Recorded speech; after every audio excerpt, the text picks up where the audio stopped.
నా పేరు రేగం మత్స్యలింగం అండి. వైఎస్ఆర్ పార్టీ అరకు ఎమ్మెల్యేని. అయితే గత వైఎస్ఆర్ ప్రభుత్వం ఉన్నప్పుడు మా ప్రాంతాల్లో పెన్షన్ అనేటటువంటిది అందాలనుకుంటే కనీసం ఒక రోజులోనే వాలంటీర్ వ్యవస్థ ద్వారా అందించేటటువంటి దాఖలాలు ఉన్నాయి. ఒక పంచాయతీ పరిధిలో సుమారు 20 నుంచి 24 అంబులెన్స్ వరకు కూడా ఉన్నాయి. మరి ఆ రోజుల్లో ప్రతి ఇంటికి వెళ్ళి అంటే సుమారు 50 గడపలకి ఒక వాలంటీర్ వ్యవస్థ ద్వారా ఒక వాలంటీర్ నియమించడం వల్ల ఎప్పటికప్పుడు వాళ్ళకి అందేటటువంటి సంక్షేమ పథకాలు అయితేనేమి, అలాగంటే ఈ పెన్షన్లు అయితేనేమి త్వరగానే అందినటువంటి దాఖలాలు ఉన్నాయి. కానీ ఈరోజు టీడీపీ ప్రభుత్వం వచ్చిన తర్వాత మరి టీడీపీ ప్రభుత్వంలో ఈరోజు పెన్షన్ ఒకే రోజు ఇచ్చేస్తామని చెప్పేసి బల్లలు గుద్ది చెప్తున్నారు.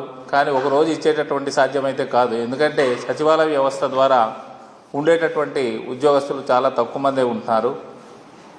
మరి ఆ రోజు వైఎస్ఆర్ పార్టీ గవర్నమెంట్లో ఒక 50 ఇళ్లకు ఒక వాలంటీర్ వ్యవస్థ ఉండడం వల్ల అంటే వాళ్ళకి అందించాల్సినటువంటి పెన్షన్లు 1వ తారీఖు ఉదయానికల్లా అవతాతులకు అందినటువంటి దాఖలాలు అయితే ఉన్నాయి. మరి ఈ కొత్త ప్రభుత్వం అంటే తెలుగుదేశం ప్రభుత్వం వచ్చిన తర్వాత మరి వాలంటీరు వ్యవస్థ ఎప్పుడైతే ఎత్తేసి సచివాలయ వ్యవస్థ ద్వారా మరి అందిస్తామని చెప్పేసి అంటున్నారో ఆ అందించడానికి సమయం అనుకూలంగా లేకపోవడం, లేదనుకుంటే ఆ గ్రామాలకు వెళ్ళి ఇచ్చేటటువంటి పరిస్థితి ఉన్నటువంటి కొద్దిమంది సచివాలయ సిబ్బంది సరిపోయినటువంటి దాఖలాలు లేవు. అంటే స్టార్టింగ్లో వీళ్ళు ఏం చేశారంటే సచివాలయానికి వచ్చి పెన్షన్లు తీసుకోమని చెప్పేసి చెప్పడం కూడా గతంలో జరిగింది. ఆ పెన్షన్ల కోసం సుదూర ప్రాంతాల నుంచి వచ్చినటువంటి వాళ్ళు కొంతమంది మధ్యదారిలో చనిపోయినటువంటి దాఖలాలు కూడా ఉన్నాయి. అది ఒకసారి మరి టీడీపీ ప్రభుత్వము ఒకసారి వెనక్కి చూసుకోవాలని చెప్పేసి నేనైతే చెప్తున్నాను. మరి ఈరోజు మేము అంటే వైఎస్ఆర్ పార్టీ ప్రభుత్వం ఉన్నప్పుడు సుమారు పెన్షనర్స్ తీసుకున్న టైంలో 5 రోజులు టైం గడువిచ్చేవాళ్ళు. 5 రోజుల్లో వాళ్ళు వచ్చి ఆ పెన్షన్లు కలెక్ట్ చేసుకునేటటువంటి దాఖలాలు ఉండేవి.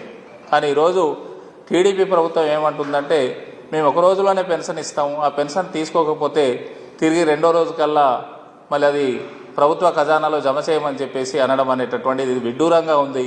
చూసేవాడికైతే ఎబ్బెట్టుగానే ఉందని చెప్పేసి అయితే నేను పత్రికాముఖంగా లేదానికి మరి టీవీ ఛానల్స్ ద్వారా కూడా నేను తెలియజేస్తున్నాను. కాబట్టి ప్రభుత్వం ఈ పద్ధతిని మార్చుకొని ప్రజలకి చేరువగా ఉండేటటువంటి విధానాలను అవలంబించమని చెప్పేసి డిమాండ్ చేస్తున్నాను.